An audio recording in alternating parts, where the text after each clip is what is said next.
going. Figurative language adds description to help you see it in your mind. All right, read the example for me, please, in a really, really loud voice. Maddie. I stayed up late last night. I am tired. I hate math. I want to go home and just sit on my couch. My room is messy. My mom yelled at me because my room was messy. I need to clean it. Okay, do you see how these are not very sophisticated sentences? This is like rudimentary. This is like elementary kind of work, all right? As you get older and as you write more sophisticated things, you need to use figurative language to make it more interesting to read, okay? So, this was pretty boring. I stayed up late. I am tired. I hate math. I want to go home and just sit on my couch. My room is messy. My mom yelled at me because my room is messy. I need to clean it. It's really boring, guys. That's like a snooze fest, okay? So boring goes on the line. Pretty boring, okay? So if you scroll it, please. Bring this up. Keep going. Right there, that's good. It's pretty much on the same level as watch Jane run, she is fast, John is slow, poor John, right? Okay? But if I use figurative language, the same message gets across in a much more exciting way. So, okay? Last night, I stayed up so late, my eyes were like sandpaper scraping my eyeballs. I'm so tired right now that staying awake in math, is more difficult than brain surgery and rocket science. Math is totally a headache. My home is calling my name. My couch misses me.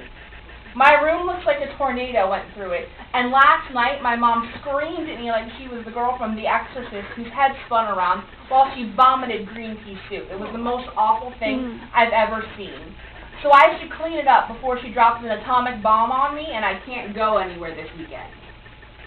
Do you see how I'm saying the same thing, but I'm saying it in a much more exciting way? Okay? Do I really mean my mom's head spun around while she was yelling at me? Do I really mean it looked like she was vomiting green pea soup while she was screaming at me about my room?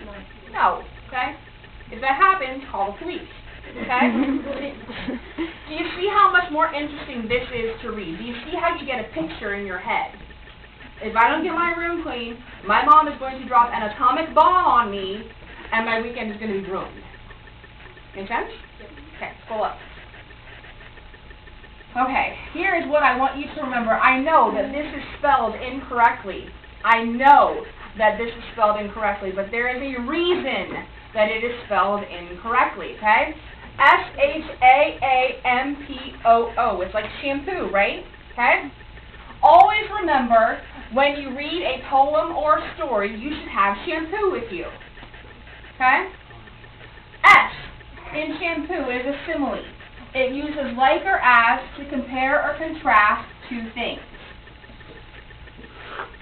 Hyperbole is extreme exaggeration. Okay? Allusion, we talked about this, guys.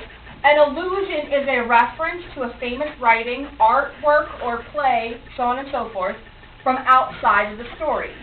You're expected to know and understand the reference when you read it. For example, How Do I Love Thee from User Friendly. Remember we talked about that poem by Elizabeth Barrett Browning? How do I love thee? Let me count the ways. And then in the story, the computer said, how do I love thee? Let me compute the ways. You're supposed to make that connection in your brain. Oh, that's a famous love poem. Oh, the computer's in love with him. Oh, the whole story makes sense now. Get it? Okay. All right. Alliteration. Repetition of consonant sounds, like she sells seashells by the seashore. Or Betty bought some butter, but she said this butter's bitter. Yeah. Make sense? Okay. Stop. Metaphor.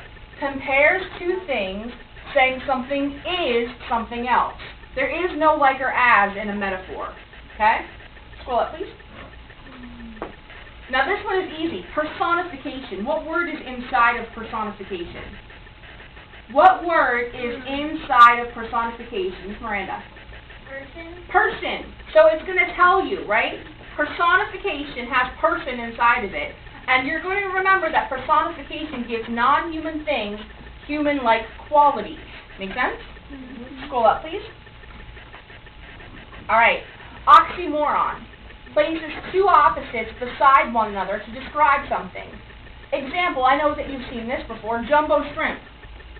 Well, if they're jumbo shrimp, okay? Oh. Or, people have said it's a beautiful mess. Can a mess really be beautiful? No, okay? But they use that to describe it because it's like a perfect mess. Does that make sense? It's like everything was messy and horrible. Stop it.